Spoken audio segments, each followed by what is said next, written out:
Mesdames, Messieurs, bonsoir et bienvenue. Il est 20h, les titres du journal. L'actualité à la une ce soir, historique, le Sénégal désormais cité parmi les pays producteurs d'hydrocarbures.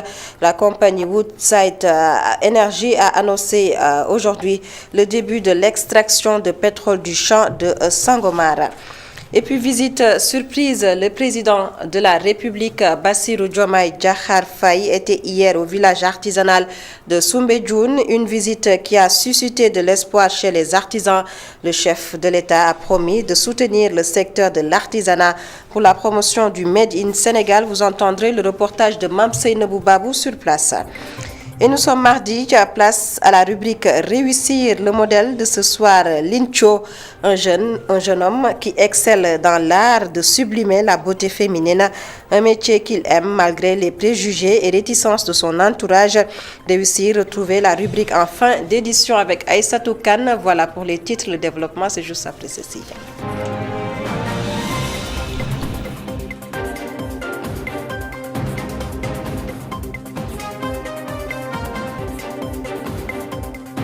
Bonsoir à tous et bienvenue. C'est officiel, le Sénégal entre dans le cercle des pays producteurs d'hydrocarbures. La compagnie Woodside Energy a annoncé le début de l'extraction de pétrole du champ de Sangomar. Le champ Sangomar, qui contient à la fois du pétrole et du gaz, est situé en eau profonde à 100 km au sud de la capitale sénégalaise Dakar. Les travaux de développement du champ, je rappelle, ont démarré en 2020.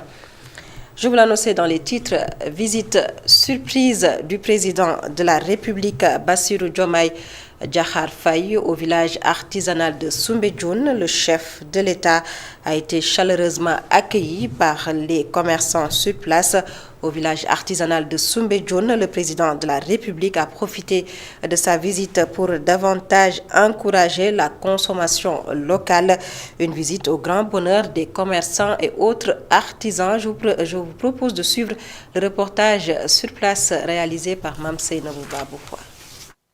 Ils ont été très heureux de le voir hier au niveau du village artisanal de Soumbédioune, où le savoir-faire et le travail à la main est exposé. Par ce geste, le chef de l'État a gagné le cœur des artisans. Ce sculpteur en phase de finition d'une canne, qui a passé plus de 30 ans ici, est très satisfait de ce geste. Nous avons longuement échangé avec lui lors de son passage qui nous a vraiment marqué. Nous lui avons parlé de nos doléances car le village ne vit plus. La construction du tunnel nous fait perdre beaucoup de clients. D'ailleurs, nous ne voyons presque plus de touristes.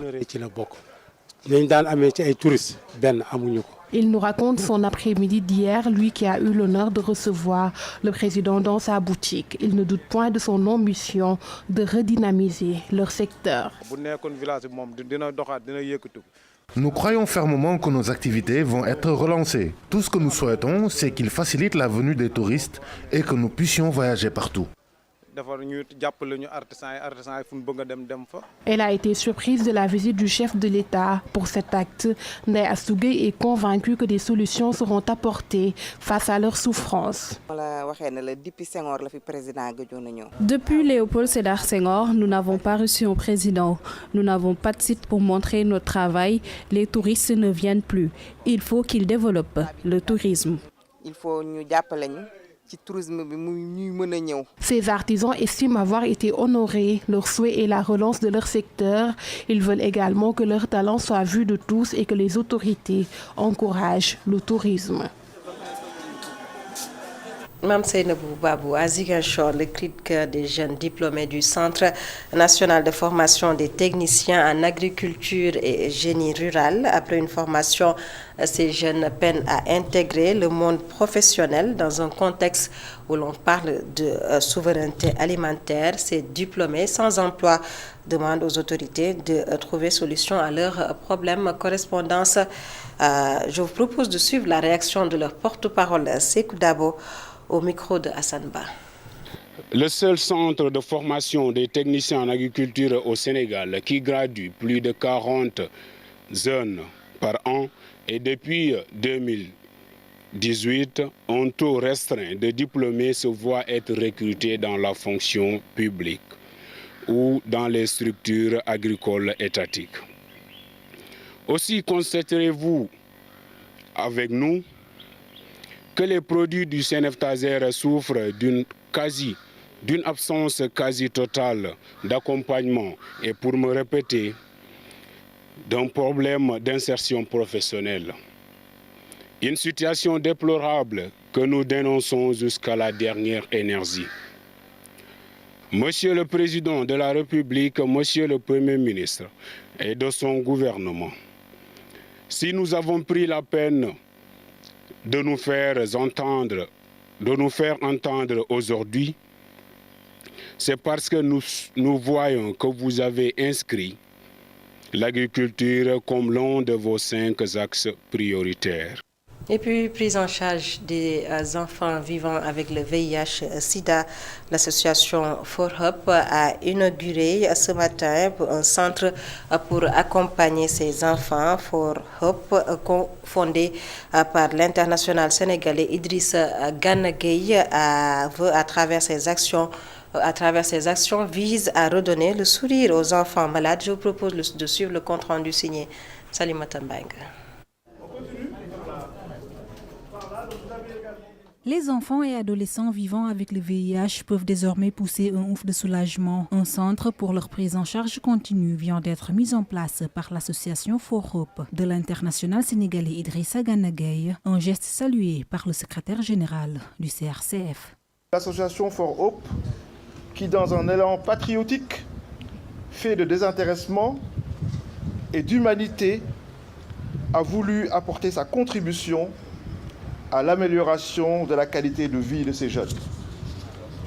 Mes remerciements s'adressent particulièrement à son ambassadeur Idrissa Gana Gueye et à toute l'équipe de 4Hope, à qui je voudrais transmettre la gratitude des familles, des professionnels de santé et de toute l'équipe du CRCF pour leur contribution originale à notre dispositif de prise en charge des jeunes atteints d'affections chroniques. Une cérémonie qui a eu lieu en présence du ministre de la Santé et de l'Action sociale. Selon le dernier rapport mondial sur le sida, 4000 nouvelles personnes âgées de 15 à 24 ans sont infectées par le VIH chaque semaine, parmi lesquelles 3100 vivent en Afrique subsaharienne. C'est une structure qui vient à son heure et qui constitue sans nul doute un facteur facilitant pour le diagnostic, la mise sous traitement et la rétention dans les soins pour cette cible, particulièrement des adolescents. Le milieu de terrain sénégalais a exprimé ses motivations avec la mise en place de cet espace pour jeunes. Les jeunes qui vivent avec le fardeau de la maladie souffrent dans leur chair. Mais aujourd'hui, j'ai pu constater qu'ils n'avaient pas de complexe. J'ai eu la chance ce matin de discuter avec eux et j'ai compris ce qu'ils vivaient et j'ai compris les difficultés qu'ils avaient dans notre société.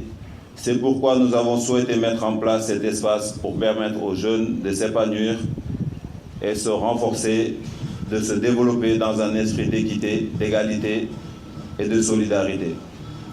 Cet espace se veut un lieu de construction pour une jeunesse en bonne santé, moderne.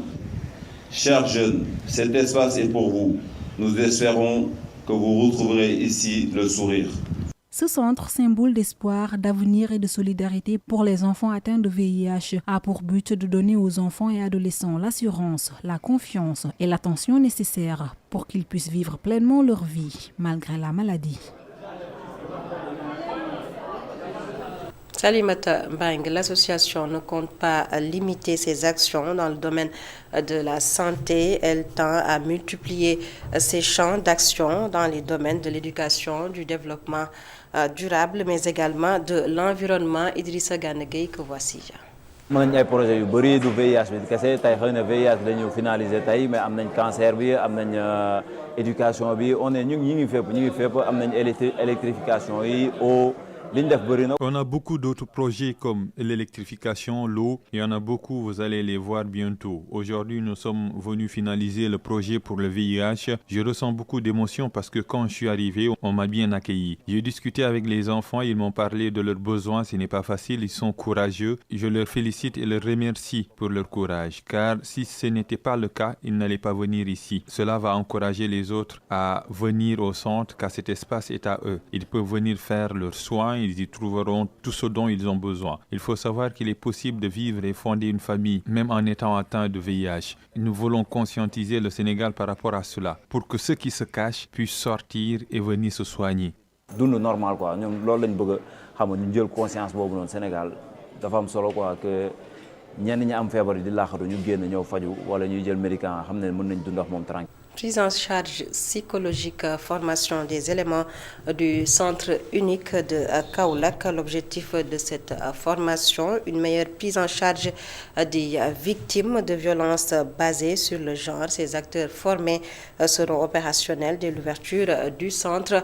Je vous propose de suivre le compte-rendu de Sékou Diallo.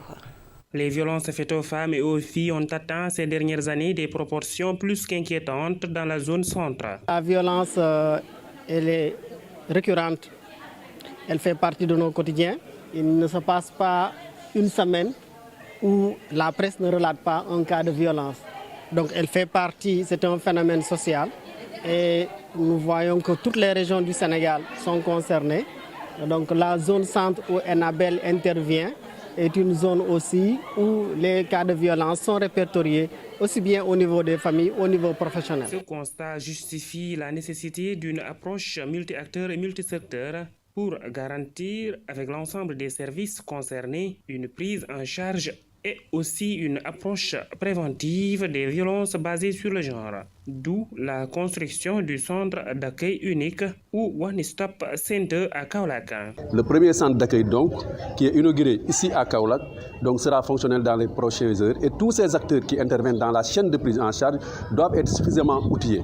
Parce que l'étude socio-anthropologique a démontré que le maillon manquant dans la chaîne de prise en charge en réalité, c'est l'aspect psychosocial et l'aspect psychologique. Ce centre va permettre d'avoir une prise en charge à la fois médicale, juridico-judiciaire et psychosociale. C'est une prise en charge holistique où dès que la victime entre, il y a un paquet de services qui est intégré, aussi bien du côté médical, du côté juridique, du côté psychologique, du côté psychosocial jusqu'à la réinsertion. Pour une meilleure prise en charge des victimes de violences basées sur le genre, les acteurs sont formés sur les volets psychologiques à Kaolack. Responsabilité sociétale des entreprises, la commune de Ngoundiane, un modèle à suivre. Les autorités de la localité ont établi des politiques pour bénéficier de la RSE des entreprises établies sur place. Le maire de la localité est revenu sur les stratégies et le rôle de la responsabilité sociétale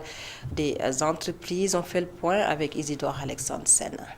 Les communes de Taïba Ndiaye, Mewan et Mboro à l'école de la responsabilité sociale d'entreprise Ngoundiane sert de modèle en la matière. Le maire de cette commune s'en réjouit. Nous avons reçu nos collègues maires de l'arrondissement de Mewan. Il s'agit du maire de Mewan, le maire de Taïba Ndiaye et le maire de Mboro. Des zones minières qui sont venus s'inspirer de la bonne pratique à Ngoundiane. Et c'est donné par notre ami le frère Birahim Sek, qui est présent ici avec Daouda, parce qu'ils sont en tout cas dans une bonne dynamique d'accompagner les collectivités pour que la RSE soit une réalité dans le vécu quotidien. Le modèle RSE de Ngoundiane ne cesse en tout cas de montrer ses résultats au sein de la population. C'est d'ailleurs dans ce cadre que la commune a réceptionné du matériel médical. De la mairie de Ngoundiane de recevoir un don d'un corbillard d'une valeur de 12 500 000 acquis par la Socosim et d'un matériel de reprographie d'une valeur d'à peu près 5 millions qui a été offert par la carrière Kojeka. Le matériel de reprographie, c'est 2 photocopieuses, donc toutes neuves qui ont été offertes par Kojeka. Mbaïdjon et ses collègues maires espèrent mettre en place un cadre pour que les communes impactées par les sociétés minières puissent s'épanouir davantage. Que nous autres maires qui dirigeons les collectivités qui exploitons la mine, nous avons beaucoup de problématiques en commun. Donc nous devons nous parler. Les questions minières soient beaucoup plus prises en charge sous forme de plaidoyer par l'Association des maires du Sénégal, mais je pense que l'État du Sénégal et les populations également doivent en faire un viatique pour que la question soit réglée. Et que... La société civile, depuis quelque temps, estime que la politique RSE de Ngoundiane doit faire école, même si le modèle est à parfaire.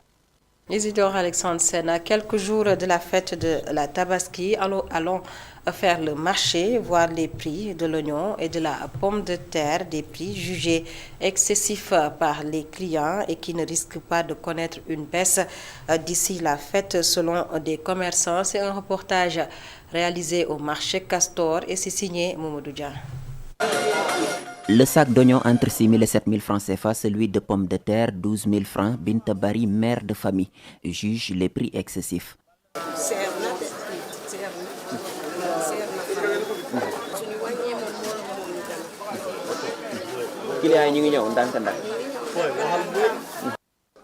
Des prix chers pour la mère de famille à quelques jours de la Tabaski. Y a-t-il possibilité de les casser? Cheikh Tidiane, commerçant, et lui pessimiste. Je ne crois pas que les prix vont baisser. Je pense plutôt à une augmentation. Pour Pape Fall, lui aussi commerçant, les prix sont pourtant raisonnables comparés aux années passées. Les prix sont acceptables. Les prix de l'oignon comme ceux de la pomme de terre comparés aux années passées. La pomme de terre coûtait 17 000. Maintenant, on parle de 12 000. L'oignon, le sac, on le vendait entre 15 000 et 16 000. Maintenant, c'est entre 6 000 et 7 000. Cheikh Tidiane de renchérir que les familles seront toujours pour la réduction du coût de la vie. Ils parleront toujours de baisse des prix. En tout cas, personne ne veut perdre les paysans, les transporteurs et les commerçants. Il faut juste faire en sorte qu'ils soient accessibles à tous.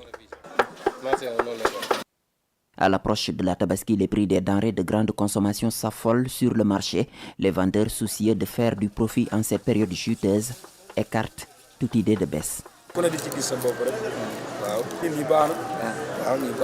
Mamadou Dia, toute idée de baisse des prix de l'oignon et de la pomme de terre écartée par ces commerçants rencontrés. Et pourtant, les temps sont durs. Des pères et mères de famille appellent à joindre les deux bouts. Ils ont besoin de soutien et justement cette aide tarde comparée aux autres années précédentes.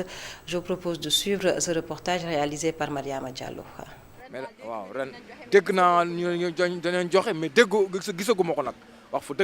Les Sénégalais attendent toujours les aides sociales des mairies. À la rue 6 de la Médina, des pères de famille sont assis autour de la vendeuse de petit déjeuner. Ce père de famille ne cache pas son pessimisme. Parce que depuis Maintenant, les gens ont peur d'aider, surtout avec ce nouveau régime. Ils ont peur d'aller rendre compte à la justice. C'est pourquoi actuellement, on ne voit pas d'aide comme c'était aux années précédentes.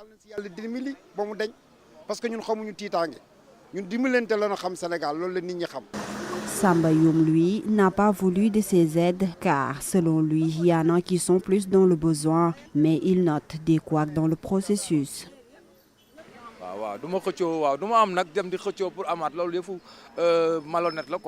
Ces aides sont pour les plus démunis. Moi, je rends grâce à Dieu, je m'en sors bien, donc j'ai pas besoin de cet appui. Mais il y a certains responsables politiques qui en profitent pour escroquer les habitants du quartier. J'en ai vu, moi, des exemples à Goltapé.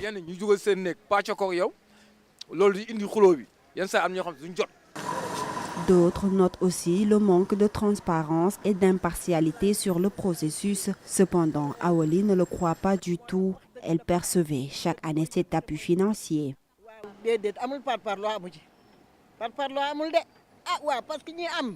Je ne crois pas en la partialité dans le processus. Ceux qui disent cela attendent toujours au dernier délai pour déposer. Moi, à 1 mois de la fête, j'allais déposer et on peut recevoir même à 3 jours de la Tabaski. Nous sommes toujours dans le temps.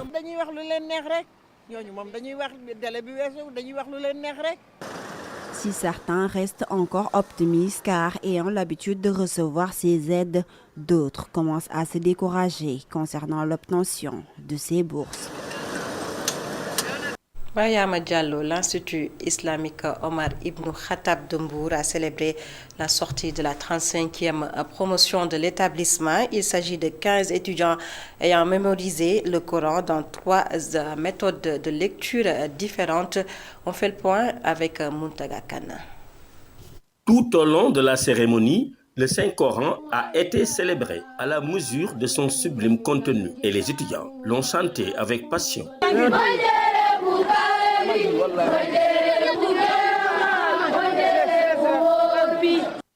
Les 15 Hafiz, c'est-à-dire ceux qui ont mémorisé le Coran, ont la chance d'avoir maîtrisé 3 méthodes de lecture, dont l'une d'elles exige l'aptitude de rédiger le Coran entièrement. Au début, ils ont mémorisé le Coran avec le riwaya al-Hafs. Quand ils ont commencé le riwaya Warsh, c'est en ce moment-là qu'ils ont commencé à apprendre les règles de la lecture et de l'écriture, de la rédaction du Coran. Cette rédaction-là est sanctionnée par des règles. Maintenant, tu peux réciter le Coran de A à Z sans pour autant pouvoir l'écrire parce que tu n'as pas écrit les règles. Maintenant, quand tu apprends ces règles-là, il te faut maintenant rédiger le Coran du début à la fin sans pour autant voir le livre. La major de la promotion a subjugué les cœurs des spectateurs.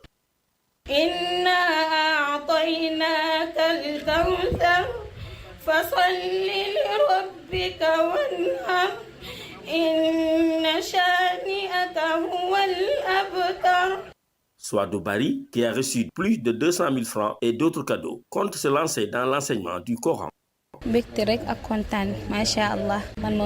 suis très contente. Je veux me lancer dans l'enseignement du Coran.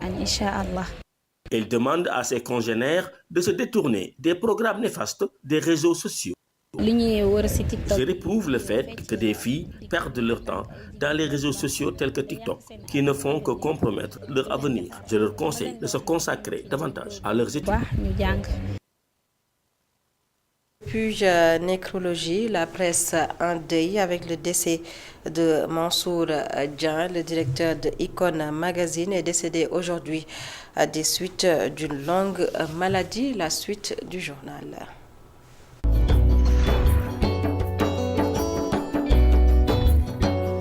Réussir ce soir, l'équipe est allée à la rencontre de Lincho, un jeune esthéticien. Il est spécialisé dans le tatouage des sourcils et la pose ongles. Lincho excelle dans ce métier malgré les préjugés et les réticences de son entourage. Réussir, la rubrique qui porte la signature d'Aïsatouka.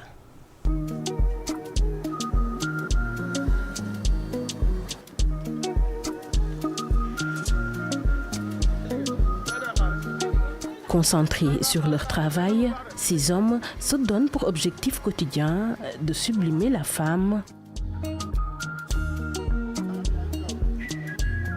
Dans ce salon, Lincho, connu et prisé pour ses tatouages, tatoue minutieusement les sourcils des clientes. Mais ce n'est pas tout, il excelle aussi dans l'onglerie. C'est en 2019, dans sa région natale de Kaolack, que Lincho, alors très jeune, a abandonné ses études pour se lancer dans l'esthétique. J'étudiais à Kaolack et j'ai arrêté en classe de première ou de seconde, je ne sais plus. Par la suite, j'ai commencé à fréquenter un endroit pour faire des tatouages. J'ai appris petit à petit les techniques de pose d'ongles. Commencé fa nek di pose tank affaire yoy non ci Alpha Waaw di pose tank mo jige mo commencé di pose ay ongles yoy événement bi su ñëwé may japp ci liggéey bi. Embauché par le propriétaire du salon, Babacar, l'un des rares hommes à avoir su s'imposer dans ce milieu, a vu le potentiel en ces garçons. Bi do commencé goor bari cion dal machallah. Au début, il n'y avait pas beaucoup d'hommes dans ce métier. Je rends grâce à Dieu. Beaucoup me respectent à travers ce que je fais. Nous avons commencé avec rien, connaissant des hauts et des bas. Tout ce que nous avons, c'est grâce à ce métier.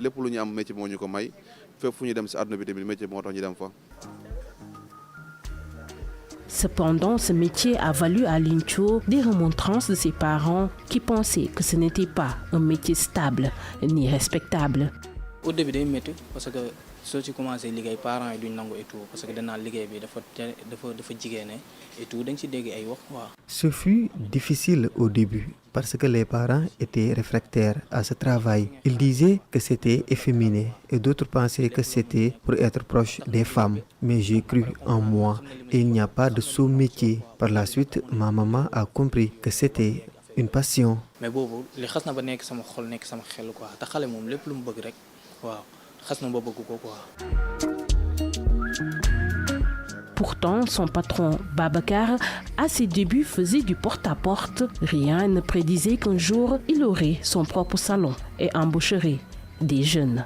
fii moom am na ay jigéen mais boo xoolee góor yi ñu ëpp quoi liggéey la boo xamante ni dafa xaw a métti parce que ñun am nañ heure xëy mais amuñu heure wàcc. J'ai recruté plus d'hommes que de femmes dans le salon. C'est un travail difficile. À nos débuts, nous avions même du mal à payer le transport. Les jeunes doivent croire en eux et travailler dur pour réussir. faj sa soxla dimbale say parents. Aujourd'hui, le temps a donné raison à Lincho. Grâce à ce métier, il arrive à s'en sortir. liggéey ko gën bëriwul bu mu si duggee ba léegi nii centre mu si benn yoon dellu ginnaaw quoi. Il n'y a pas de meilleur travail. Chaque année, je vois l'évolution. J'arrive à subvenir à mes besoins et à aider mes parents. waaw mais chaque jour suñu liggéey suñu wàcc dañuy am passe et tout des fois ak yenn yoo xam ne yaa koy gañal sa bopp quoi mais li si ëpp solo daal mooy weer bu si dee moom dañ la jox sa xaalis. En fin de compte, la beauté n'a pas de genre et Lincho l'a bien compris. Grâce à son talent et son dévouement, il a pu surmonter les préjugés et construire son avenir. La preuve que réussir au Sénégal n'est pas seulement possible, mais à portée de main pour ceux qui osent y croire.